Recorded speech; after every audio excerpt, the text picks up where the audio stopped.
What up, ladies and gents? Your boy Dread is back. Now, before I really dive into the topic of the video that you see above or below you, whatever site you're using, because I'm uploading this on Facebook and on YouTube, I got a couple of things I want to get off my chest regarding my YouTube and online video making career.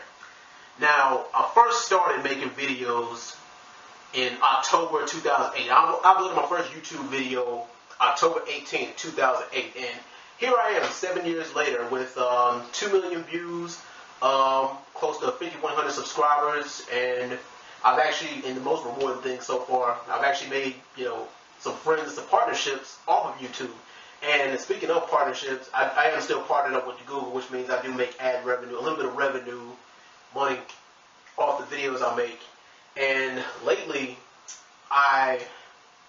maybe the past year or two, I kind of shied away. Well, I kind of fell off and kind of fell back from YouTube videos, mainly because I haven't had the motivation to make them. And it's like it's not that I'm getting lazy. Well, for two reasons why I kind of fell back from making YouTube videos or dropping videos as consistently as I used to. One is because lately I have not been getting the views that I think I deserve. When I first started, I didn't even think about views because, at first, let's just face it, I was messing around. Like, I didn't really expect nobody to subscribe to anything I did. And like I said, here I am, 5K subscribers later. And like I said, at first, it wasn't even really about the views. It's just like, if I made videos just to make a point. I made videos because it's something that if something happened to me, or if it was a thought in my head, or if I had something to talk about or something I want to get on my chest, I'd cut this camera on, say what I had to say, and put it on YouTube, and I didn't care who saw it. And I think that's what got a lot of people to actually start watching me, or to actually, care about my videos, or just, they not even really care about my videos, or just, watch the videos because I'm bored. Because the main thing about YouTube is, well, especially when I started, the first thing I said was, when people started to watch my videos was, who are you and why should we care? I'm TheDreadMan. That's what my YouTube username is. I'm TheDreadMan, and here's what I have to say. And like I said, 7 years later, here I am. And another reason why I kind of shied away from making YouTube videos, or kind of fell back from making them, is because life happened. Is a lot of changes in my life.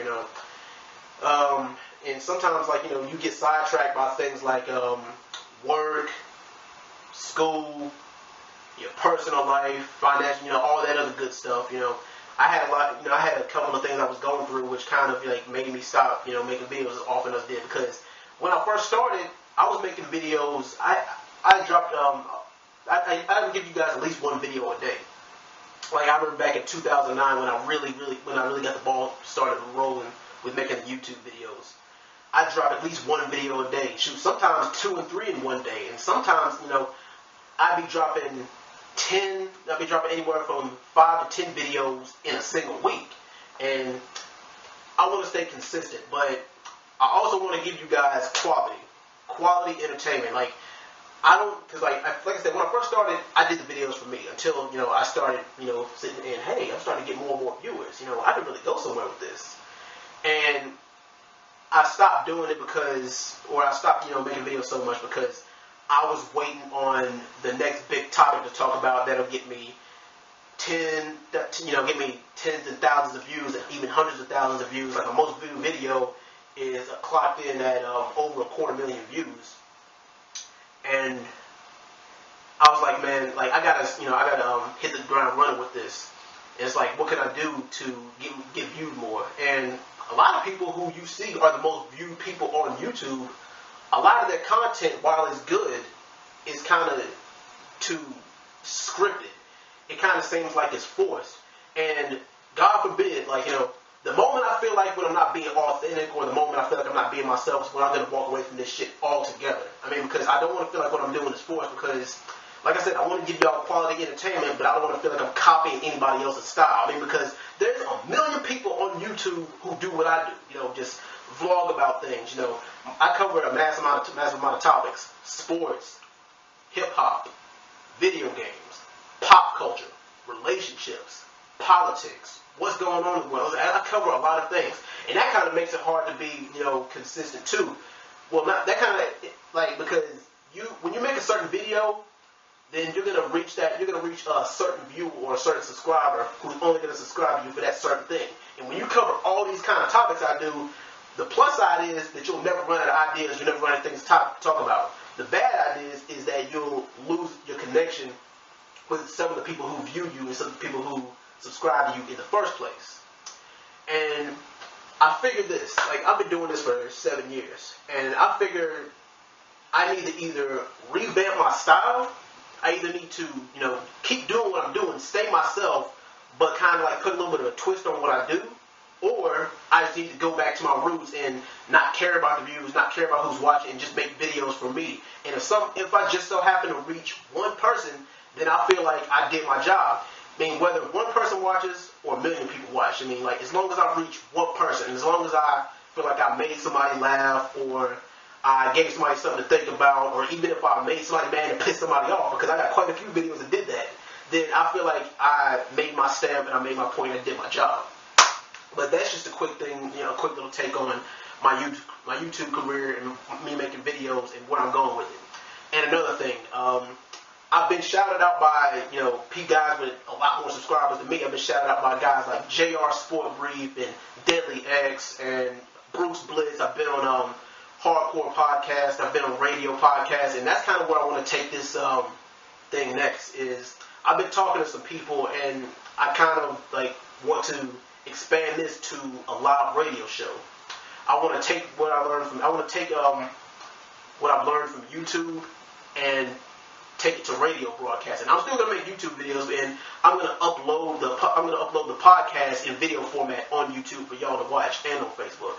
So if I can get you guys support on that, that would be awesome. And I'm gonna continue doing what I do as long as I have topics to talk about, and as long as I've reached that one person, then that's gonna be my motivation to continue to do what I do.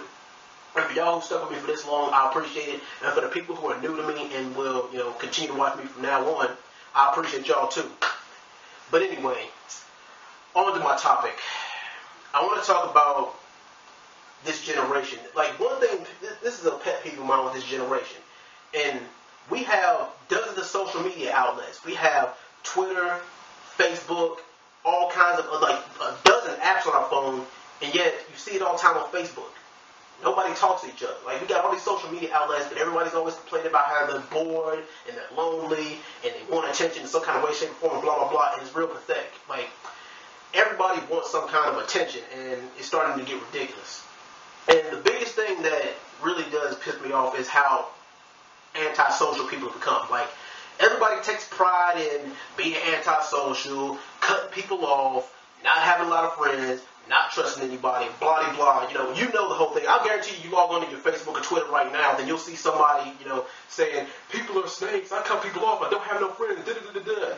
And it's like, shut the hell up. It's like, and the thing is, y'all people who do that, you think that you're being different by doing it, but really you're just being the same as everybody else. Instead of trying to be like everybody else by saying you're different, you need to, follow your own example. You need to separate yourself from the pack and actually be different instead of trying to say something that'll get other people's attention. You're thinking, oh, well, if I cut myself off and I isolate myself from people, then that's going to make me stand out even more. No, it's not. Matter of fact, it's going to make it worse. And a lot of people, are cold, lonely. I get, cold, lonely, and miserable. I don't understand why people think being antisocial is a good thing. Like, at the end of the day, you're not being one, you ain't being yourself, and two, you're going to end up like the people that you're talking about. Cold, lonely, and miserable. And that's not going to do you any favors in the long run. And I'm actually proud to say that there's people in my circle who I do consider to be my real friends. I mean, I'm not into being antisocial and cutting everybody off because, like I said, that's how you end up alone. And the people who I've known for longer than 5 years, I don't even really consider them friends anymore. I consider them to be my family. And for the people who think that everybody around them is a snake and untrustworthy and out to get them, then you need to reevaluate your friends. You really need to evaluate who you keep in your circle. That's the main thing. And just a couple of quotes, or basically just one quote. This is from Abraham Lincoln. Do we not destroy our enemies if we make friends with them? everybody who thinks they have enemies or everybody who thinks out to get them, then why don't you just make peace with those enemies, make peace with those demons? Because the more people you have on your team, the better it's going to be for you. And you can't live life thinking that everybody is going to be out to stab you in the back. Sure, there are going to be some people in your life to stab you in the back, and guess what? They're not your real friends, which means that you need to do a better job of picking and choosing who you let in your circle. But as far as being antisocial, like, I personally think that it's corny, that shit is for the birds, and there's 7.2 billion people in this world. I'm pretty sure that everybody on this planet, you can find at least one friend. You can find somebody, whether it's a friend or a family member, it's anybody, who gives a damn about you. And hell, sometimes that's all people need just to keep from killing themselves is a friend. And all this bullying and shit wouldn't be going on if it wasn't for that. There wouldn't be people there wouldn't be broken homes, there wouldn't be fucked up relationships, there wouldn't be family problems if somebody just, stopped being so antisocial and just isolate themselves in a little box and just learn how to talk to somebody. That's the problem with this generation, is like we lock ourselves, like social networking is not helping it, but a problem is everybody thinks that it's cool to just lock themselves in a jail cell, cooped up in a fetal position, thinking that it's cool to just be alone all the time. When really, that's the main part of your depression. You think, I need to isolate myself to get away from everybody because everybody's making me depressed. No, at the end of the day, this will end up making it worse. That makes it a lot worse for you. Because for the people, all right, and this is for everybody who's ever, lost somebody. Of course, we've all been hurt, we've all been betrayed, and we've all been, done wrong by somebody. But keeping yourself huddled up in a corner is not going to help. We need to get out more. We need to talk to more people. We need to do things that, we need to be a little bit more active. Like the way you were when you were a kid. Of course, like if you were to take what you knew now and put it in the same body 10 years ago, sure, you'd be smarter. But at the same time, you need to keep those same social skills you were as a kid, because shoot, when we went to elementary school and middle school and high school, a lot of the times, a lot of what we learned wasn't in the books. We learned it socially. We learned how to interact with people. And because of social networking and because of the bad people we have in our lives, we think that it's cool to cut people off, and really it's not. But anyway, I'm kind of repeating myself here, but anyway, you guys get the point of what I was saying. But I'm out, guys. Thank you guys for watching, for people who did watch through the whole video. And I hope I made my intentions clear about my life and things about me and what I want to go, where I want to go with this as far as what I want to do. And hopefully I do have your friendship and your support. And like I said before, you can hit me up on all my social networks, Facebook, Twitter, Instagram. And I don't do this, and I can't do this without you guys. So, and you can always feel free to hit me up about a topic. I mean, I'm not going to be shy about it. And I will try to bring you guys videos more consistently. I'm going to try to be as consistent as I was back when I started, making at least a video a day or a video every 2 days. Even if it's just about nothing. Just a video just to let you guys know that I'm alive. But anyway, I'm out, guys. Thank y'all for watching. I really do appreciate it. Stay up, friends and family. Peace.